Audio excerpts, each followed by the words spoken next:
What the f did I just watch?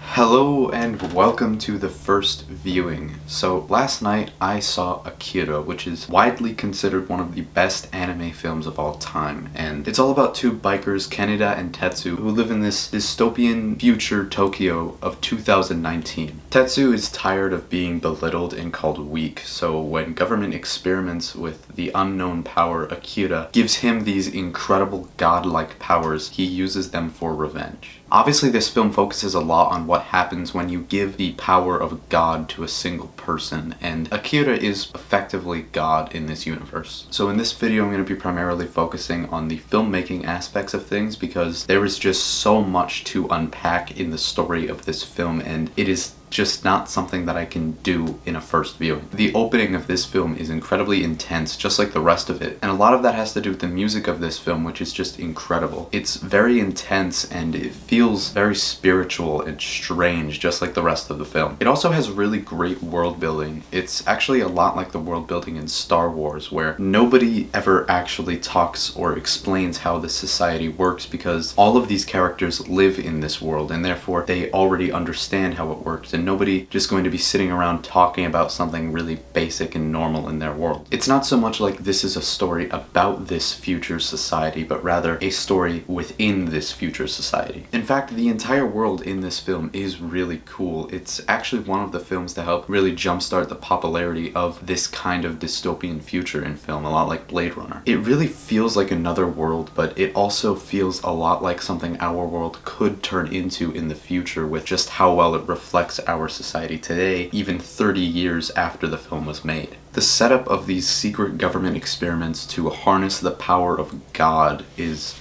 really strange, especially when you add in these creepy, shriveled up kids into the mix. It makes all of the backstory of this film really intriguing. The animation here is also incredible. It's absolutely filled with some really freaky imagery that really helps the film stick with you. And I love that old style of anime from the 80s. It really works well here. And the way that it mixes with the high contrast and neon color, it just makes every shot of this film look gorgeous. Though it does look a little Dragon Ball-esque at the start of the climax when Tetsu puts on a cape. But even then, he is really well designed and looks really cool. Kaneda is also a really well designed character. His outfit, his haircut, it makes his look iconic, just like his motorbike, as well as making him a really interesting and well developed character in his own right. This film is really heavy. It deals with ideas of order and chaos, as well as the very nature of humanity. It's something else entirely. I'm gonna have to see this film quite a few more times before I can really properly try to understand the story of it and do a proper analysis of that. But I'm certainly not going to stop thinking about this film for quite a while, and maybe in a few months I'll be able to do a retrospective review of it and really dive deep into the story of this film. Regardless of how difficult it can be to understand, this film is 100% worth watching. It's full of gorgeous animation, incredible music, and some really freaky imagery